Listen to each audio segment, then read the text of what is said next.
tarde, meninos e meninas. Hoje a gente vai iniciar um novo assunto, novo conteúdo, que vamos estudar, o que vamos abordar, Revolução Russa. Mas lembrando que esse assunto, mesmo sendo novo, ele está relacionado com o que já estudamos anteriormente. Então, no decorrer da explicação, a gente vai sempre retornar à questão da Primeira Guerra Mundial e entender outra parte dentro desse conteúdo, que foi a Revolução Industrial. Então, mais uma vez, dentro da Revolução Russa, que é o nosso assunto de hoje, em alguns momentos a gente vai associar a Revolução Industrial e vamos também retornar à parte do assunto da Primeira Guerra Mundial. Então, 3 assuntos em um só. Um introdutório, outro de complementação. Lembrando também a vocês, meninos e meninas, que lá no Class eu coloquei a atividade proposta, que é a página 66, questão 1 e questão 2. Essa atividade, ela deverá ser copiada e respondida no caderno. Eu quero perguntas e respostas. Não me venham perguntar depois se pode ser só resposta, se precisa fazer as perguntas, porque eu já estou esclarecendo a vocês. Perguntas e respostas, até porque são poucas questões. Dentro também, lá da página 66, da nossa primeira questão, fala sobre o Domingo Sangrento, um assunto dentro da Revolução Russa. Só que esse assunto a gente vai ver na próxima aula, o que eu estou sugerindo a vocês, ou seja, o que vai ser feito na atividade. Vocês vão pesquisar na internet ou ler no livro o que foi esse Domingo Sangrento, para que na nossa próxima aula a gente faça um debate sobre esse assunto. Compreendidos? E aí, meninos e meninas, Pamela, Kelvin, Isaac, compreenderam, né? Então, vamos lá. Desliga o microfone, liga só na hora que for perguntar. Então, aqui na nossa Revolução Russa, eu digo nós porque é o nosso assunto de hoje, o que a gente tem como base de análise. Ocorreu em 1917, foi uma revolução considerada um modelo clássico proletariado que destruiu a ordem capitalista e burguesa lançado no primeiro Estado socialista. O que isso quer dizer? Aí a gente volta lá para a Primeira Guerra Mundial. Que a Revolução Russa aconteceu dentro de um período que estava em conflito na Europa, exatamente a Primeira Guerra Mundial, que foi de 1914 a 1918, onde, nesse período de 14 a 18, exatamente em 1917, a Rússia, que fazia parte do bloco Tríplice Entente, lembrando que nesse período a gente tinha 2 blocos de conflito, 2 blocos que faziam parte da Primeira Guerra Mundial, Tríplice Entente e Tríplice Aliança. Tríplice Entente, que é o que a gente vai abordar, eram os países correspondidos com Reino Unido, França e Rússia.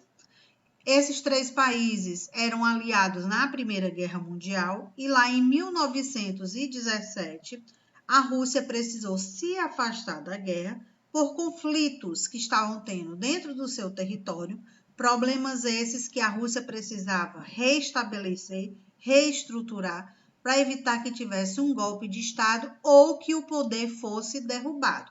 Então a Rússia teve 2 visões nesse período.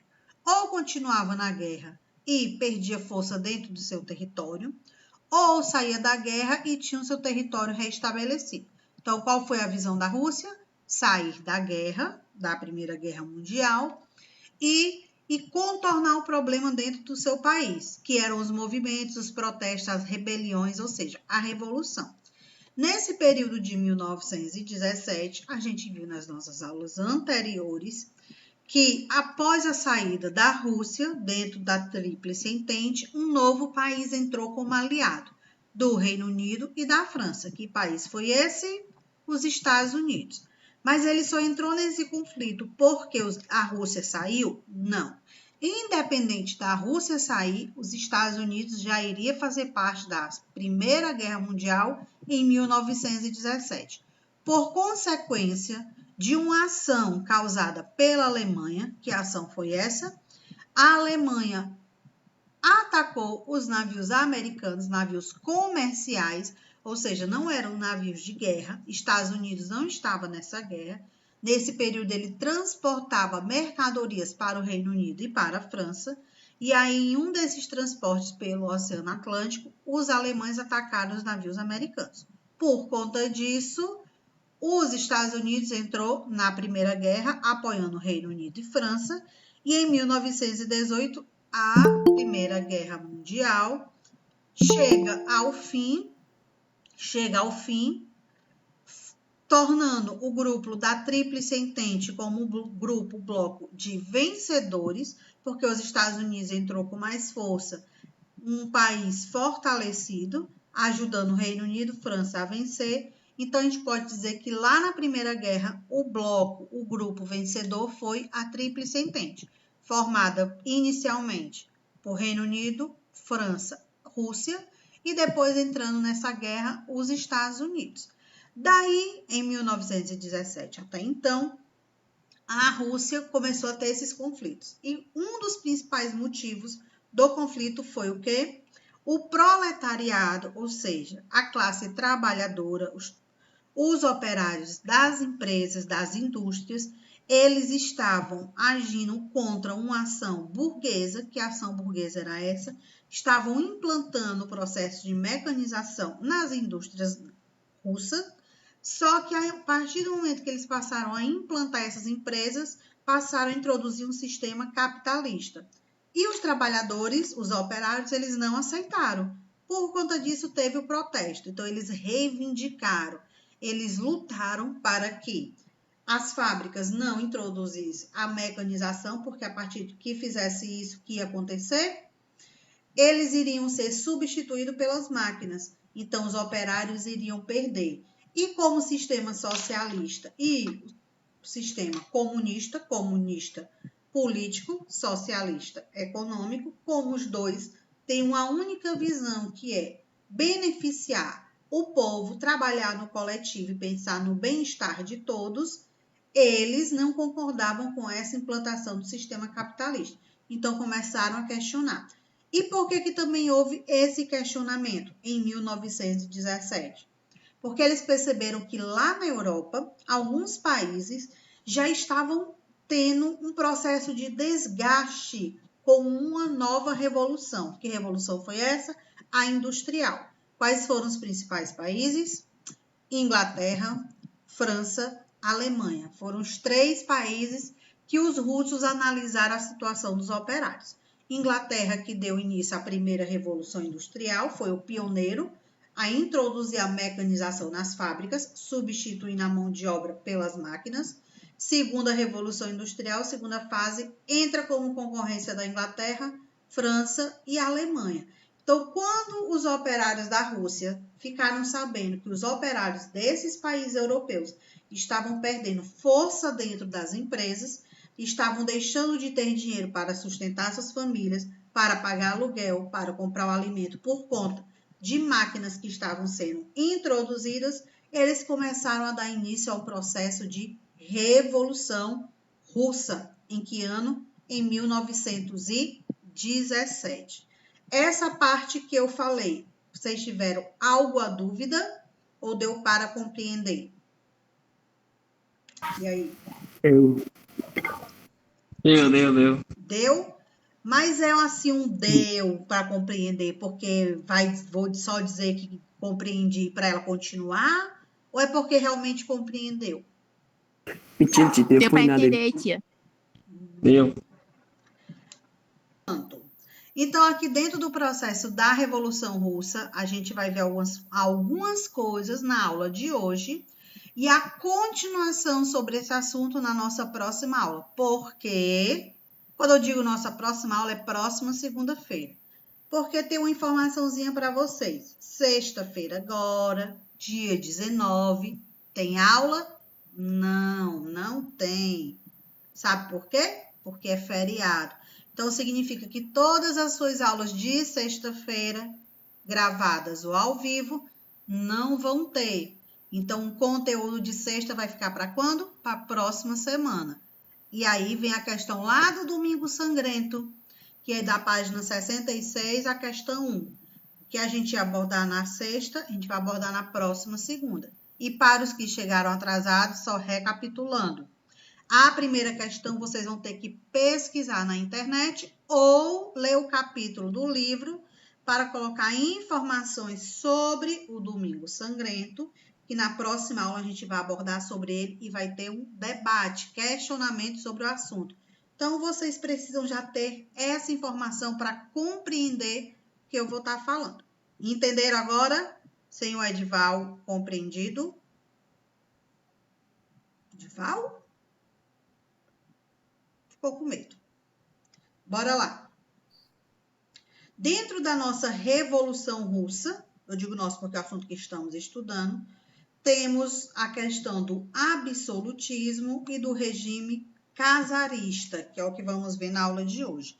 Quando a gente fala de absolutismo, o poder supremo, ou seja, uma autoridade maior, autoridade essa que impõe suas regras, impõe seus limites, impõe seus desejos. E o regime czarista é um regime relacionado com o imperador, com o chefe maior da Revolução Russa, o chefe maior da Rússia. Então, ele, como um imperador russo, colocava sobre o povo o seu domínio, ou seja, sua imposição, e que o povo deveria obedecer suas regras, seguir seus regimes. Caso não fizesse isso, sofriam grandes consequências. E uma dessas consequências, já mencionei para vocês, com relação a castigos sobre países ditadores, no regime czarista, ele colocava essas pessoas em exílio, ou seja, tirava de dentro do seu território, que território era esse? A Rússia, e levava com destino a um outro país, que a gente vai já ver que país é esse e entender por quê. E ele aplicava castigos de tortura, de massacre, de terror. Então, o povo russo, ele não tinha direito de se expressar, ele não tinha direito de falar sua opinião, dizer se concordava ou não. Caso ele fizesse isso, ele era perseguido, preso e poderia sofrer o quê? Grandes consequências. Então, vamos ver aqui na tela um desses pontos. Nós temos o seguinte: no fim do século XIX, 20 milhões de quilômetros quadrados e mais de 100 mil habitantes, sendo sua principal característica o grande atraso econômico em relação aos países da Europa Ocidental.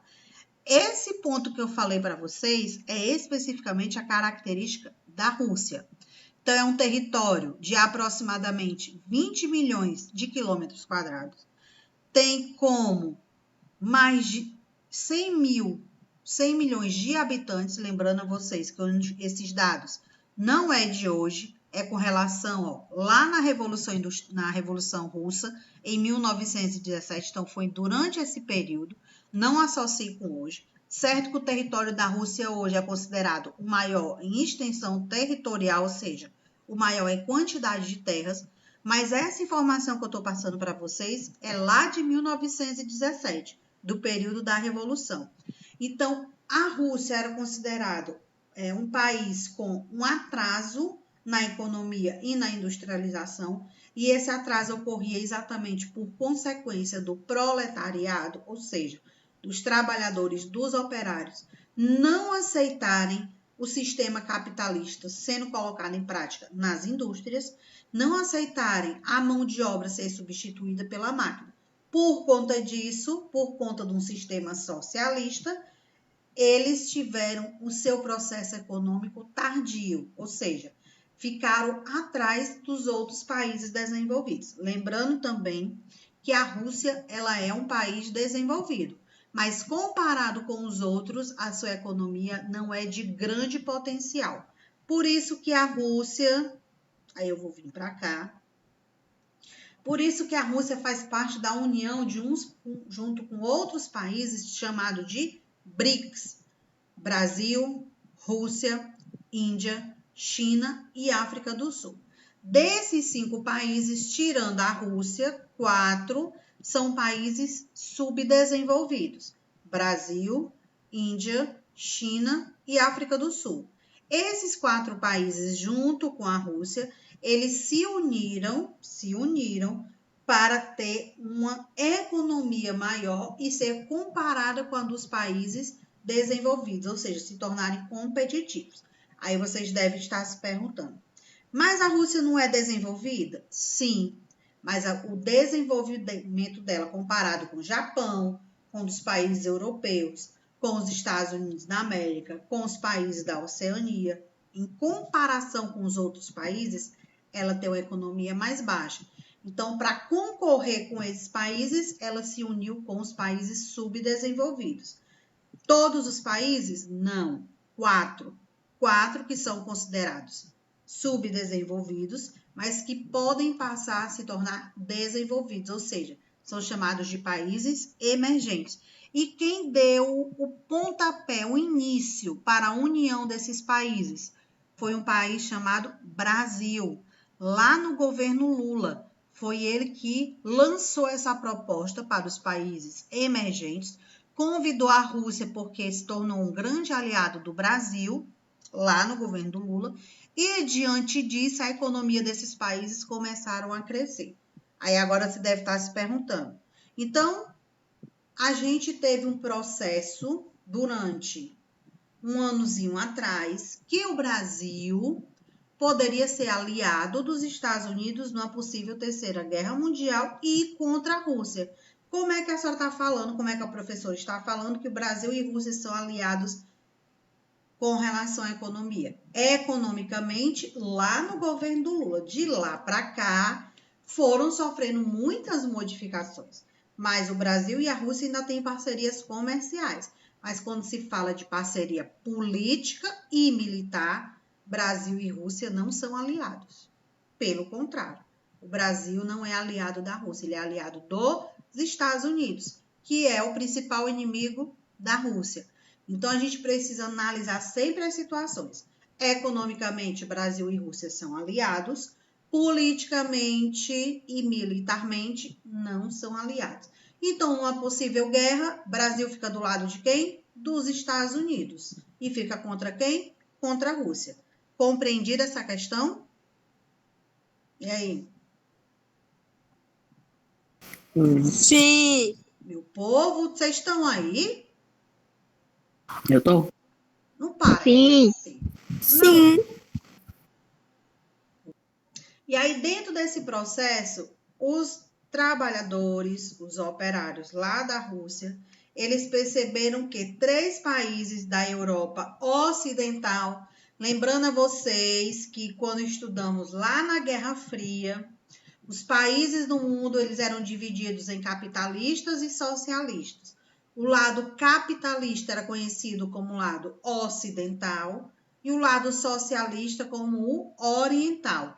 Então, quando a gente fala de Europa Ocidental e Europa Oriental, a gente tem a construção de um muro, conhecido como cortina de ferro. Qual era o nome desse muro que a gente viu lá na Guerra Fria? Muro de Berlim. Muro de Berlim, que dividia a Alemanha em 2 partes, a Alemanha Oriental e a Alemanha Ocidental. Não só a Alemanha, mas os países da Europa. A gente fala especificamente da Alemanha porque foi o único país dividido em 2 partes. E passou a se ter o nome Muro de Berlim, exatamente porque foi no meio da cidade, dividido nessas 2 partes, oriental e ocidental. Então, diante disso, a Europa Ocidental apresentava características na Inglaterra, França e Alemanha com relação à Revolução Industrial que eu mencionei a vocês. Foi o período de mecanização, substituindo a mão de obra pelas máquinas dentro das indústrias e fazendo com que os operários perdessem seus empregos e começasse a surgir uma nova situação nesses países. Qual foi a situação? Desemprego, péssimas condições de vida, moradores de rua, vandalismo, assalto, roubo, prostituição, principalmente porque as famílias não tinham mais de onde tirar dinheiro para se sustentar. Por que elas não tinham? Porque a partir do momento que as máquinas passaram a ser colocadas dentro das indústrias, foi substituindo os operários e começou a se ter uma demissão em massa. Então, a Rússia, os operários, os trabalhadores, eles não queriam que acontecesse a mesma coisa no seu território. Por isso, eles fizeram uma revolução para impedir do novo sistema capitalista ser implantado, principalmente nas máquinas, nas fábricas, e ficou contra a burguesia. Diante desse ponto, nós temos a seguinte situação. Deixa eu colocar aqui para vocês. A Rússia, lá em 1917, ela apresentava a seguinte desigualdade social. Observem aí. 80% da população vivia no campo e 90% delas não sabia ler e nem escrever. Então, a desigualdade social ela era muito grande na Rússia, principalmente porque os imperadores, os ditadores, aqueles que tinham grande poder, eles não queriam que o povo tivesse conhecimento da leitura e da escrita, porque se tivesse esse conhecimento, eles iriam saber sobre os seus direitos, iriam saber o que a lei estaria a seu favor e poderiam ir contra o imperador, ou seja, aqui no caso, contra o regime czarista, e ter o famoso golpe de Estado, ou seja, derrubar o imperador, tirar ele do poder. Os camponeses trabalhavam como se fossem animais de carga e viviam esfarrapados e famintos. O povo era humilhado e maltratado. E aí entra uma questão que eu falei para vocês quando a gente estava lá na sala de aula e quem estava no online eu falei no começo das nossas videoaulas, lá no começo do ano, que o sistema socialista, na teoria, ele é lindo, mas quando ele vai para a prática, ele tem grandes modificações. Por quê? Deixa eu sair daqui. Porque quando a gente fala de sistema socialista, a palavra-chave é o conjunto, a população, o bem-estar de todos. Então, diante da teoria, eles trabalham no coletivismo, se preocupam com o bem-estar de todos. As classes sociais, independente de qual você seja, têm o seu direito adquirido. Todos trabalham em prol do bem-estar de todos, na teoria. Quando se vai para a prática, tem um trabalho coletivo? Tem. Principalmente os trabalhadores pobres, principalmente o proletariado. Eles trabalham em conjunto pensando no bem-estar de todos. Qual é o bem-estar de todos? Produzir para todos receberem o seu salário e ter uma vida digna. Qual era a vida digna na visão deles? Ter uma casa para morar, ter um alimento e não ver seus filhos passando fome. Para eles, isso já estava de bom tamanho, ou seja, já estavam satisfeitos com isso. Outra coisa, eles seguiam ordens e como eles recebiam todos os seus benefícios que lhe eram ditos e que eles acreditavam, tinham horário de descanso, eles não trabalhavam exaustivamente, eles tinham um dia de folga, todos eram beneficiados, então eles acabavam obedecendo às regras. Mas quando chega no período da Revolução Russa, em 1917, tudo isso cai por terra abaixo, como a gente pode dizer. Por quê? O proletariado começa a colocar a sua opinião, começa a questionar, ou seja, vai contra o regime, começa a exigir melhorias, começa a exigir que o imperador, ou seja, o governante, a alta patente da Rússia, comece a ver o povo com outros olhos, que o povo seja bem tratado, que a burguesia não implanta o sistema econômico capitalista. Então, eles começam a ter divergência. Por conta disso, começa a se ter o quê? As prisões. E diante dessas prisões, alguns são exilados, ou seja, eles são mandados para um outro território. Eles não ficavam presos na Rússia. Não, eles eram mandados para a Sibéria. E lá na Sibéria, eles ficavam presos, muitos eram torturados, massacrados, espancados e até mesmo assassinados. Então, as famílias que ficavam na Rússia não sabiam o que tinha acontecido com seu ente, ou seja, com seu parente que tinha sido preso. Chegavam-se notícias quando eles iam atrás. Quais eram as notícias? Não que ele está preso, que ele vai ser julgado, que ele vai pagar pelo crime que ele cometeu, depois disso ele vai ser solto. Escreva uma carta que a gente leva para eles. Mas, lembrando que eles não sabiam ler e não sabiam escrever.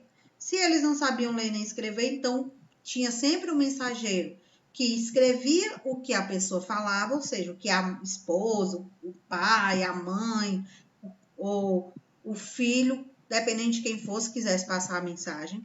E quando chegasse, e se chegasse essa mensagem para eles, como eles lá também não sabiam ler, chegava a mensagem distorcida.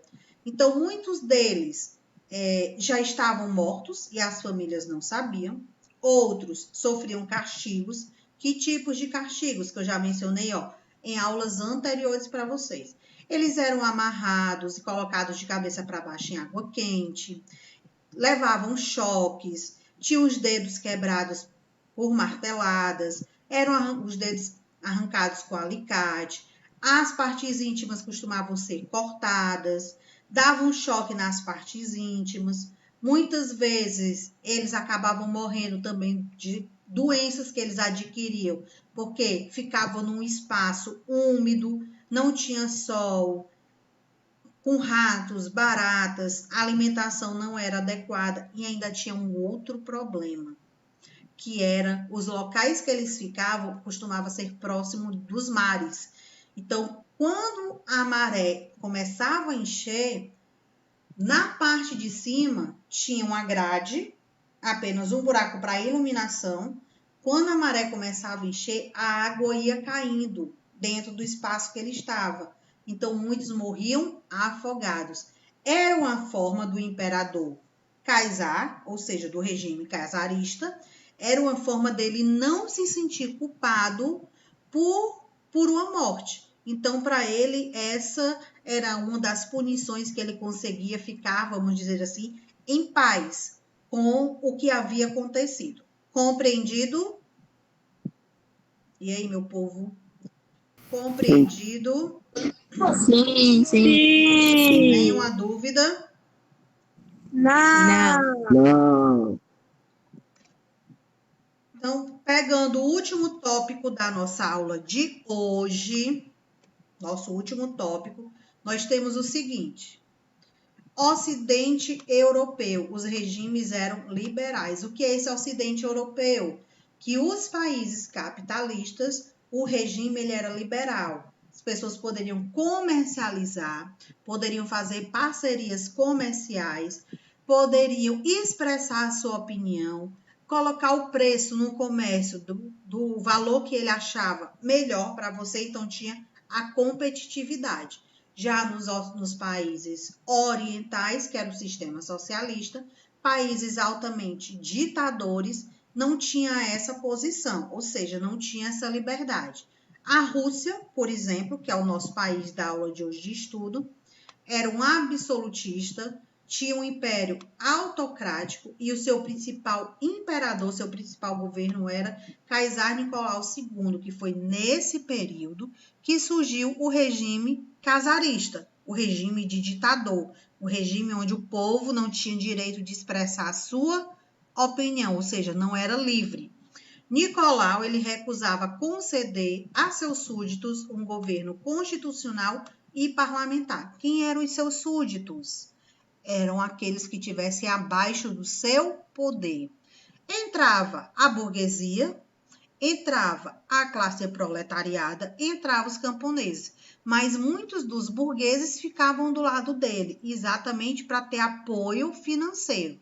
E quem batia de frente realmente com esse regime de czarista, ou seja, de Caesar Nicolau II, eram os camponeses, era parte do pessoal da área rural, que a gente viu mais para trás, que correspondia praticamente 80% da população russa que era no campo, onde eles praticavam a agricultura. Os partidos políticos dentro desse período eles foram proibidos, a censura à imprensa e qualquer rebeldia contra o governo era duramente reprimida, podendo o rebelde ser exilado na Sibéria. E aí entra um outro ponto para vocês.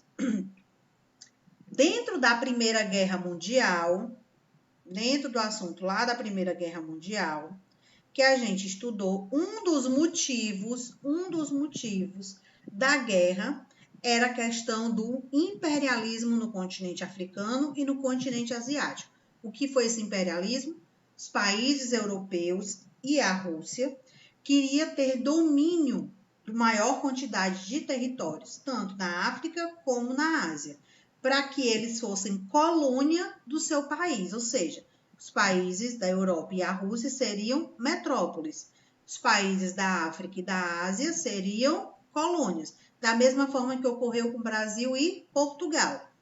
Então, esse foi um dos motivos da Primeira Guerra Mundial. Eles estavam se preparando para o conflito que já ia acontecer, o conflito iria existir, já tinham se organizado em 2 blocos, Tríplice Entente e Tríplice Aliança. Os países já tinham se restabelecido quem iria apoiar quem seria aliado.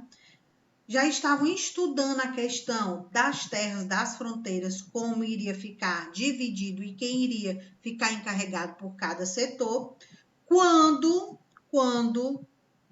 um rei, um monarca do Império Austro-Húngaro, ele foi assassinado. Alguém lembra o nome dele?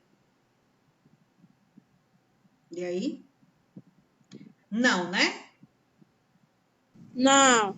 Francisco Ferdinando e sua esposa, monarquia do Império Austro-Húngaro, que eles foram assassinados por um nacionalista do grupo Mão Negra. Lembra dessa parte? Digo pelo menos que lembra, meu povo. Agora que você falou, agora eu lembrei. E que aí os países do Império Austro-Húngaro, ele, junto com a Alemanha, acharam que tinha sido a mando de um dos países que iria combater junto com ele e iniciou a guerra. Então, inicialmente, era a questão do imperialismo na África e da Ásia, que eles queriam ter o domínio dos países africanos e asiáticos, e aí o estopim para que a guerra acontecesse de imediato foi a morte do monarca, do imperador austro-húngaro e sua esposa. Dali para cá, a Rússia veio sofrendo golpes dentro do seu território, população não concordava com o novo sistema capitalista que a burguesia queria implantar, ou seja, queria introduzir nas fábricas, começou a se rebelar, se revoltar, ir para as ruas e questionar. O imperador do regime czarista, Kaysar Nicolau II, começou a colocar em prática a autoridade dele de ditador, impedindo das pessoas se manifestarem, expressarem sua opinião, impedindo dos jornalistas publicarem sobre a revolta da população, principalmente dos camponeses e dos operários. Desse momento, quem noticiasse alguma coisa seria o quê? Preso e seria levado lá para a Sibéria. Então, entra aí a questão da autoridade dele e do poder dele. E o que essas pessoas iriam sofrer quando estivessem presas, eu já mencionei a vocês, os castigos. Então, muitos deles não retornavam mais para a sua família, não retornavam mais para o seu país. Ou ficavam presos por resto da vida, ou eram assassinados, ou seja, torturados até a morte, ou a terceira forma que eu falei para vocês, a questão da maré. Quando começava a encher, eles acabavam morrendo afogados. Alguma dúvida? Não, senhorita. Sim ou não? Não. Pois só para a gente concluir. A atividade, página 66, questão 1 e 2, tem até a próxima segunda-feira para entregar. Não esqueçam de enviar as atividades. Tem gente que ainda não enviou. Vai ficar vai ficar sem nota no primeiro bimestre. Lembrando que se você entrega só o TD, você não vai ter a média 7, você não vai conseguir alcançar, porque vai ser a nota do TD com a nota da atividade para calcular a sua média. Então, precisa que vocês realizem tudo. Bora lá para a chamada. Ana Beatriz. Presente. Edval. Presente. Francisco Lucas. Isaac. Faltou. Presente. João Pedro. Faltou. Kelvin. Eu. Kerlon. Falta Faltou. também. Pamela Presente. e Yasmin. Faltou. Alguma dúvida, meu povo? Flávia, aquela anotação da videoaula é para enviar no Class por onde? Tem a pasta da última atividade, do último link, que Tá é o certo. link da aula passada. Sempre é na atividade da aula, do link da aula, tá bom? É só ver lá o assunto, tem um assunto e tem a pasta. Tá Mais certo. alguma dúvida? Não. Não, pois, meu povo, a gente vai ficando por aqui. Boa tarde a todos. Não esqueçam de fazer a atividade. Tchau. Bom, quero jogar Free Fire.